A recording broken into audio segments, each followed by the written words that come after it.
Zack Kopplin, thank you so much for coming on to Talk Beliefs. Many people may recognize you from your appearances on Real Time with Bill Maher, Moyers and Company, MSNBC, platforms like that. Now, you're based in Louisiana, and that's where your life as an activist really got its start, with a campaign to repeal the Louisiana Science Education Act, which in a nutshell is Louisiana's creationism law, right? Mm-hmm. So can you start off by speaking about this journey, where you were back then, and what made you want to speak out? So thanks for having me on. And it really, it's never been easy for me to explain. We had a law passed in 2008 by our legislature, which allows the teaching of critiques of evolution, is what they call it. And they single out evolution and climate change as controversial theories that need to be critiqued in the science classroom, which kind of on its face would seem not problematic, because that's what science is. You're supposed to go in there and essentially challenge science and make it better. But the real purpose of this is not actually to sort of test, because the basic theory of evolution is uncontroversial, been tested over and over and over and over again. And this isn't testing cutting edge science in a high school classroom. That's not where that happens. You're going to go find graduate students who are actually doing that, not 14-year-olds. They're just trying to get the basics down. So when you're talking about critiquing science in high school, what that's really more about is bringing in stuff that's not actually science. So in this case, creationism, into public schools. And it's just really criticizing evolution. It's like what they do in the so-called intelligent design books, isn't it? They just find fault in it. Yeah, and so intelligent design is basically, it's creationism, is just a different name, and it was created after creationism got ruled unconstitutional. They tried intelligent design. That got ruled unconstitutional, but only by a lower court in the United States. So they kind of let it go without going all the way up to the Supreme Court like they did with creationism in the US, and just sort of have adopted now what's called stealth creationism, which is this new version of critique, analyze, evaluate are the words you see, and they talk a lot about critical thinking around controversial theories, and that they'll put this in legislation as the excuse to bring it in. And so that law passed, and it just kind of struck a nerve with me. And so I started trying to repeal it by the time I was 17 and a senior in high school. Well, Zack, going back to your life as a student, so was it difficult being an atheist in Louisiana, which of course is part of the so-called Bible Belt of America? Did you always speak out on your views concerning faith, creationism, religion? And if so, what was that like for you, especially if you are part of a religious family? So I actually never really got into religious stuff, to religion specifically in Louisiana. My thought on religion has always been basically, and this has always been my position with the creationism too, is I don't ever bring religion in. Religion is a personal thing for everyone to make their own choice on, and it's irrelevant. It was completely irrelevant to the science classroom. So I always kind of got irritated when people brought it in, especially when you go up in front of a group of legislators and they would talk about religion. It's like, it's not the point, because you can have religion and science is just it's completely separate. Honestly, there's a lot of talk, and you may come down differently on this than me, but but people who can't have faith and science, in my eyes, together, that's kind of that's for them to figure out. But the science is the science, and that, again, there's really no reason to bring the faith into the science, because it's not legal. It's just all you do. We should be teaching evolution is real, and if you want to go to church on Sunday and hear evolution isn't real from your pastor, that's totally up to you, but you can't use government money to do it. And that was always my position. And so I always kind of had to go push back on the legislators in Louisiana and tell them, look, it's irrelevant to the point, because we're not talking about Christianity. And so that's actually, but rather than even getting into that kind of stuff, for me, it would never, when I'm pushing for science in Louisiana, what makes the most sense is always just to talk about the science. So that's what I would do. Yeah. So, I mean, were you the only one who thought this was a bit strange, or were you the only one who actually stood up and spoke about it? Um, I mean, I was the only person my age. I certainly wasn't the only person in the state who thought it was odd. So I don't know if you've ever heard of Barbara Forrest. She is now she's retiring, but she is a professor or was professor of political philosophy at a local university and happened to actually be one of the foremost experts on creationism in the country. And so, do you know who the Discovery Institute is, or for any of your readers? Oh, I definitely know who they are. I mean, I think it's a awful misnomer to call them Discovery. They're Yeah, an ID outfit, aren't they? yeah, They're not so, discovering anything. They're just doing what the creationists always do. They're just yeah, putting forward their beliefs and criticizing yeah. So evolution. they basically write a bunch of books, but they are a think tank in Seattle, Washington, that was created after. So to sort of understand the U.S. history of creationism, you start in 19, I think it's 83, when Louisiana again, we've got a great state here in terms of this, passed a law called the Balanced Treatment for Creation and Evolution Science Act, and the Balanced Treatment Act allowed creationism to be taught everywhere evolution is taught in U.S. school or in Louisiana schools, and it didn't require creationism to be taught, except when evolution was taught, they had their both sides, and so that was sued and taken to the Supreme Court in the Edwards versus Aguilar case, and the court ruled that teaching creationism or creation science or anything like that was unconstitutional. So after that, the creationists had to rebrand, and then came along the Discovery Institute, who wrote this document. Basically, is kind of the things you shouldn't put on paper document. Like, this is not science; it's religion. We're infiltrating in the schools. This is our goal to kind of take down secularism in the schools. We're going to. They called it the wedge document, and because they Yes, yes, I've heard of that. intelligent design as their wedge into like to insert religion into the schools, and they wrote this all down on paper. They had like a 20-year plan, and they accidentally posted it on the internet. And so Barbara, who I know from Louisiana, got a hold of that years ago before I met her, and wrote a book on basically how they were using intelligent design as religion and trying to sneak into the schools. And that was actually enough in 2005 in the Kitzmiller versus Dover case in a school district in Pennsylvania where they were trying to teach intelligent design to Yeah. have that ruled unconstitutional, in large part from her work. So she was in Louisiana and had organized a lot of local scientists and educators against the law. And so I met up with them and we started pushing to repeal the law, which went about as well as you would expect. I mean, I was I was more hopeful when I was younger. I thought that, I mean, it's one of those things where I knew it was political, but I never really got people's capacity to be disingenuous until I was older. Wow. So we tried, I think, 5 times to repeal this law. We got 78 Nobel laureates on board. We got, I mean, every science organization you can, like all the major ones, AAAS, which is like represents like 10 million scientists worldwide. There's a bunch of different biology groups that got on board. We had a bunch of, I mean, we built this huge coalition: students, clergy, scientists, educators, basically everyone who is possibly relevant to this law.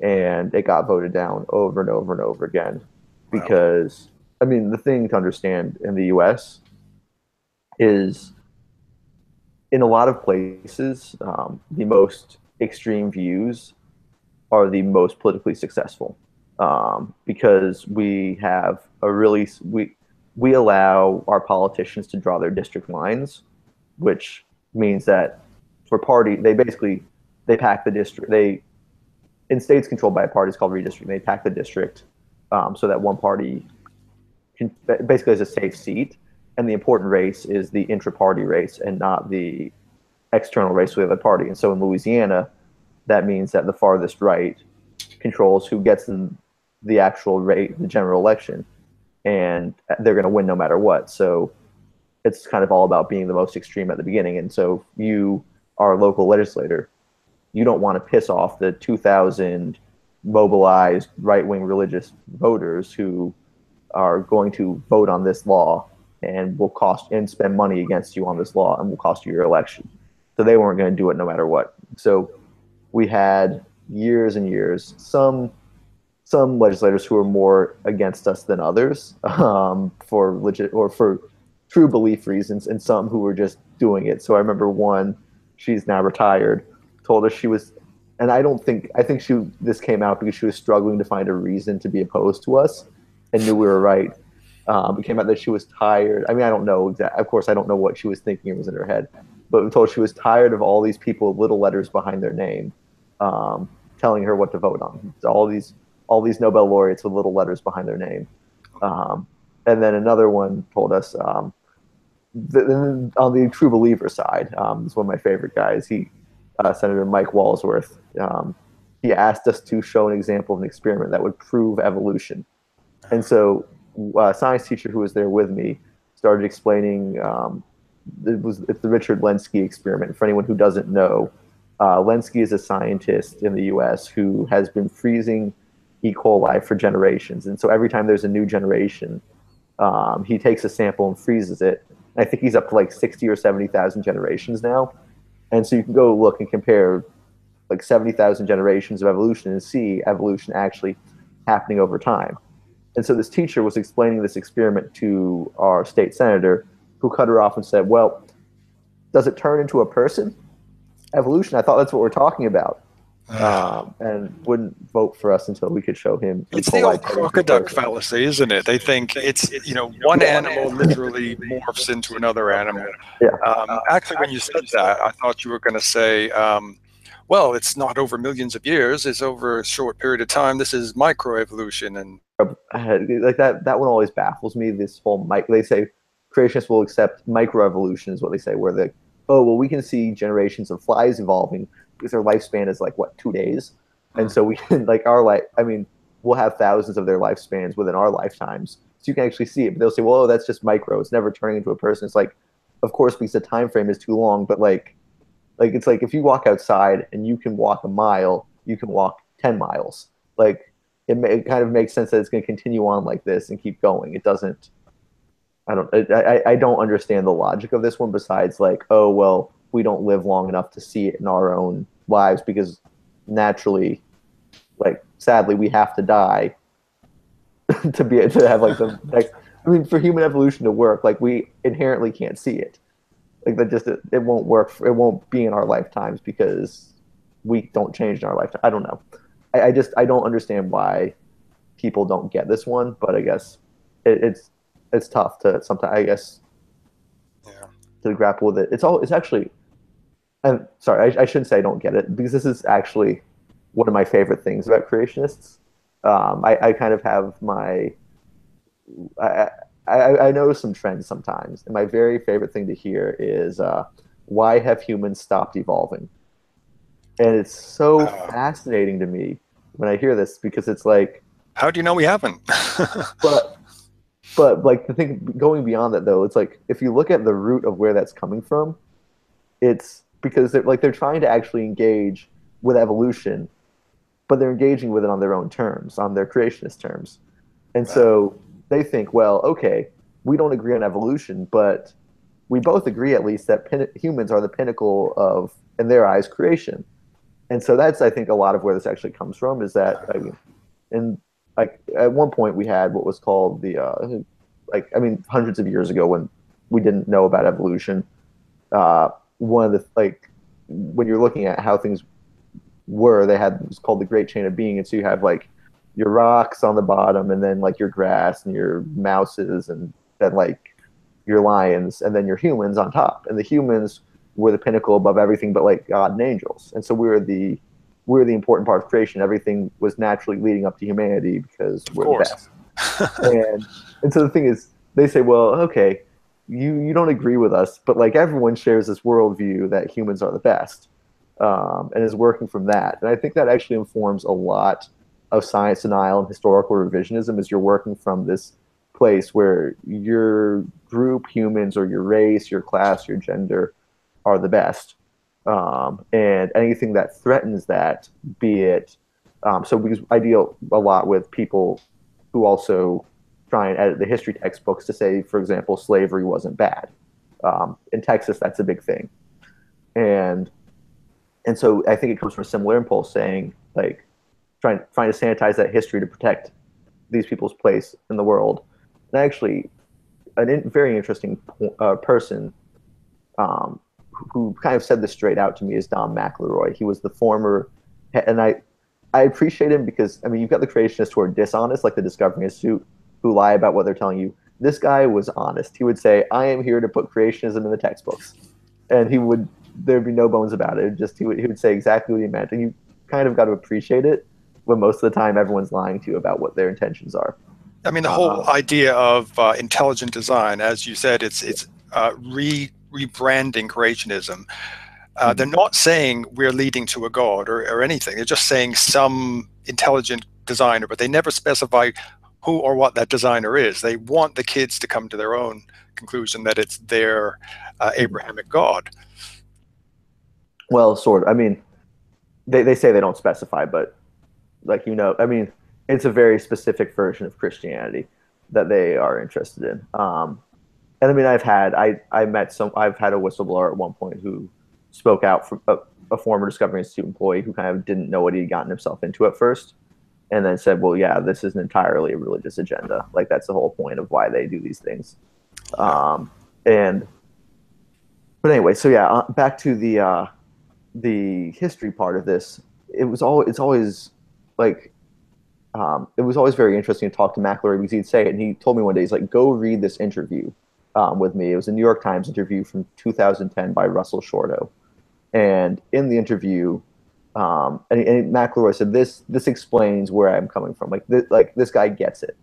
And basically in the interview, the reporter had said that all these sort of Christian evangelical, like white male Christian evangelicals, were extremely threatened by sort of in the past. If you look at the past, we've had, like, America had, like, you start with George Washington, white man, Christian president. You go to Thomas Jefferson, or Abraham Lincoln. You go Abraham Lincoln, white male Christian president. Like Franklin Roosevelt, white male Christian president. Ronald Reagan.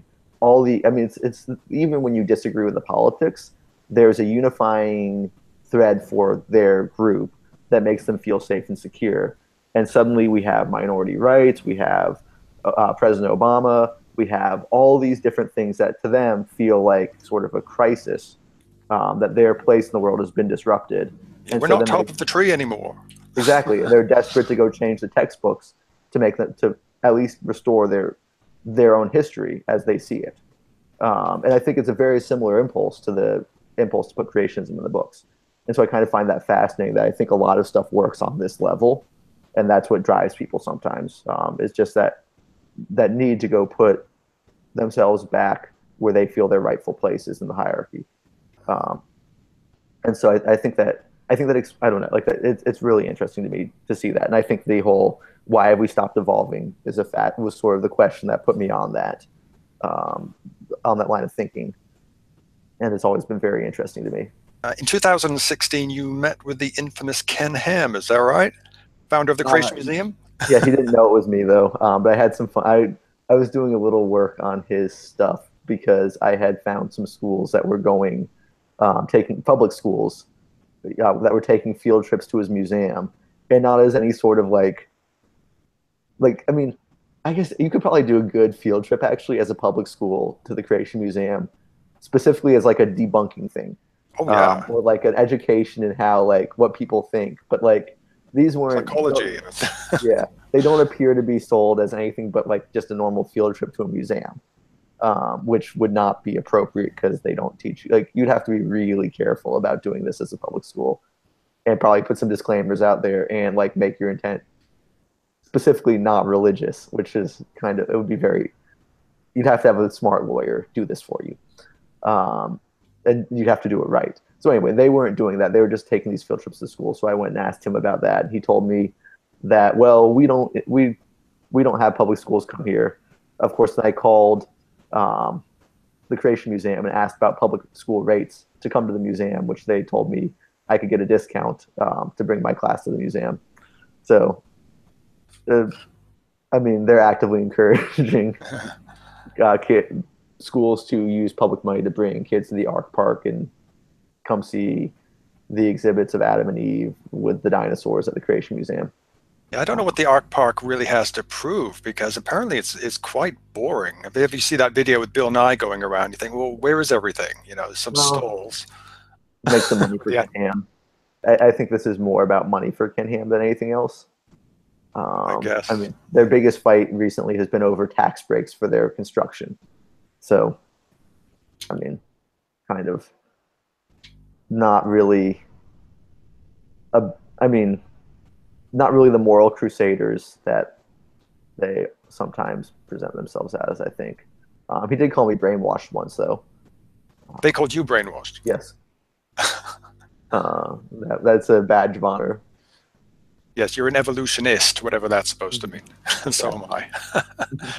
Zach, you're currently an investigator at the Government Accountability Project, and you're concentrating on this world of the whistleblower and the rights of the whistleblowers. So, and when we think of whistleblowers, of course, we think of people like Julian Assange, founder of WikiLeaks. So, can you speak about your work on this project and what it entails? So actually, and that's interesting. We actually don't think Assange is a whistleblower himself, because, I mean, Assange has never actually blown the whistle on anything. He's only just released information he's received. So Chelsea Manning is a whistleblower, but we would be. I mean, there's a legal debate over whether Assange qualifies as a journalist right now that I don't think we're butting into, but we wouldn't call him a whistleblower. But right now I'm working. I mean, to get specifics, I can't on most of the things I can't get into. I'm working on a bunch of stuff related to the environment and to immigration. One case I can talk about, because I've been working on this for ages and already published something about it, is the U.S. au pair program, where people from foreign countries come into the U.S. On a temporary visa that's supposedly a cultural exchange visa. And it's supposed to be basically a mix of like a little bit of work, learning about a foreign culture, coming and traveling the U.S., and then going back to your country, at least for the U.S., then you know more about the U.S., you're friendlier to us, and it helps our diplomacy, and you had a good experience in the United States. And so that is how this program is sold to the people coming to the U.S., and also at least at a policy level. At a practical level, this is really just a cheap labor program that in some cases probably qualifies as human trafficking. And I have to be careful to say not every case, of course, but there are frequently cases that are extremely abusive where, I mean, the thing is they say it's not a labor program, but you come and work 45 hours a week for $435 an hour, which is really, really not, I mean, it clearly violates our wage and hour laws. And I don't know about you, but I would call 45 hours of work a real job and not just a cultural exchange program that isn't entitled to protection. Yes. And on top of that, you often find people who are food deprived, who are forced to work even longer than those 45 hours, or threatened into doing whatever their employers who host them want, because they live in their house and they control their U.S. visa. And if they get mad at you, you can be kicked on the street and have your visa revoked. So, I mean, that's often a condition of trafficking is that your employer controls your visa. Can really be used to traffic people. And so it can be pretty nasty. And it turned out the U.S. government was concealing the abuse numbers in the program for years. So they told me over the past, between 2012 and 2016, they'd only had 200 cases of abuse in the entire program out of tens of thousands of people who came in the program. Turned out that wasn't true. I haven't gotten full numbers for every year, but I got a hold of 2015's abuse numbers and showed that instead of, I think they told me 60, it was like they told me that only 60 people had been abused, roughly 60, maybe like 62, I think. I might be a little off on that number, but under 65 people. It turned out they'd actually had over 3,500 people who had reported complaints that they had just they were classifying them differently, essentially, and so they didn't release that data to the public. And then I got the number for 2016 just a few weeks ago. It's 3,200, and so it's Wow. it's much more severe than they had admitted. So that was one project I'm still working on. Basically, I think there is more abuse in the program than even I'd already found, and I'd like to get those numbers. And so there's that, and then just in general, sort of, I think it's good to talk about, at least in the U.S., what a whistleblower is, where because any corporate or government employee has a right to disclose waste, fraud, abuse, misconduct, or abuse of powers that endanger public health or safety or the environment. And you have that right to disclose that either internally to your boss or externally to to another part of the government, like Congress, or to journalists, or to an NGO, and to make this public, or to specific also parts of the government, like for example, the Office of Special Counsel is one part of the government that deals specifically with whistleblowers. If you need to disclose, you have a right to do this, as long as you have a reasonable belief that the wrongdoing was happening, and you cannot be retaliated against for disclosing this information. And so the thing, again, that is your legal rights. In practice, it's much less simple because many people are retaliated against, especially since most whistleblowers initially go to their boss. They go tell their boss, hey, I saw this thing that was bad. It wasn't working. We're wasting money here. And instead of rewarding them, their boss demotes them or fires them or punishes them. And that's how it starts. It's not like they're trying to go public with this stuff. They're just trying to fix a problem internally as a good employee. Or do the right thing. Yeah, exactly. And often people don't think it's, I mean, when I talk to people, they say, well, I thought they'd be happy that I came to them with this. Like, I told them we had a problem. I told them how to fix it. And instead of fixing it, they retaliate against me. And so that's where we come in now, is we will help bring retaliation claims. We will help evaluate their claim, find evidence for it, put that in public, get attention to it, write news about it. And then there's also just like some specific things, if anyone ever wants to blow the whistle, they should know, which is first, the two most important pieces are talk to a lawyer before you do anything. And not just any lawyer, but there's groups, mine, which is the Government Accountability Project, is one. And other groups like us, there's Project Government Oversight, Expose Facts, who can recommend lawyers who know how to work with whistleblowers, who can tell you the specific laws. So to protect yourself and to know your rights, basically, before you go in. Yeah, exactly. And to know what you might be getting into. And then also to keep notes of everything and keep those notes at your home. And if you can, like, don't steal evidence, because sometimes like they'll take a file out of their home that shows that the company was doing wrong. And they take it to their house, and the company will accuse them of stealing that from the company. But you can take pictures, or you can kind of cleverly hide the file in your office. And you mislabel it, write that something completely different on the file, put it somewhere else. And when they go look through to purge your office of things that might embarrass them, they'll miss that file. So take steps like that to sort of keep your own record, and then compile as much evidence as you can without getting yourself in trouble. Preparation. And then just talk to your family, and make sure they know what they're getting into too, because, I mean, it can go right, but it often can go wrong. And even in the best of cases, like, you could be in for a lot of trouble. And a lot of people will end up, like, I mean, it kind of poisons the well sometimes, and you're going to end up, you might just quit your job even if you win. And so kind of be ready for all the hurdles that come through. But yeah, definitely talk to a lawyer because I mean, the more you plan from the beginning, the better off you are. And of course, this stuff doesn't exactly apply to the intelligence community, because we agree that the intelligence community have whistleblowers. Snowden, for example, was an intelligence community whistleblower. they have rights, but they're not often they're not protected under U.S. law for external disclosures. So for normal intelligence community uh, who are full-time staff, they're protected for internal disclosures. But of course, if it's an internal disclosure, there's no external oversight to go. If you get retaliated against for internal disclosure, you're kind of in for a world of pain. Um, and then if you're a contractor, you don't even have the right to be to internally disclose. So Snowden was a contractor. He didn't actually have any protections to internally disclose problems, and that's a huge, huge gap in the law right now.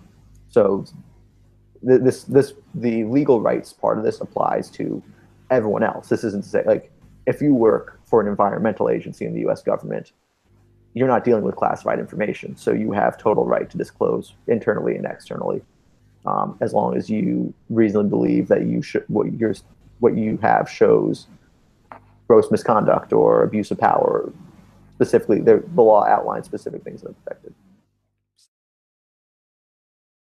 Really, from a personal point of view, I really want to thank you for what you did and what you are still doing. So thank you so much again for coming on, and I'll put links for you in the description below for anyone who'd like to follow your work. So Zach, before we sign off, if there are any young students watching this interview right now who might be up against science deniers, the pushing of religion in the classroom, or anything else where reason is being challenged, what would your advice be to them right now? So if you are a student in a public school, it's really easy just to contact. For example, you can call me. You find me. All my information's online. It's pretty easy. If you reach out to me and say, "Hey, I need help with this situation where my school is breaking the law," I can help. But even better than me, actually, because this is what I would just connect them to resources and say, contact the ACLU, contact the National Center for Science Education, and ask them for help. The Freedom from Religion Foundation and Americans United also are the Americans United for Separation of Church and State are the four organizations I would look to for help when it comes to religion in schools. Hey, excellent. Thank you so much, Zach, for talking to us, and good luck with everything you're doing. And we look forward to perhaps catching up with you again in the future. Yeah, sounds good. Thank you so much for having me on.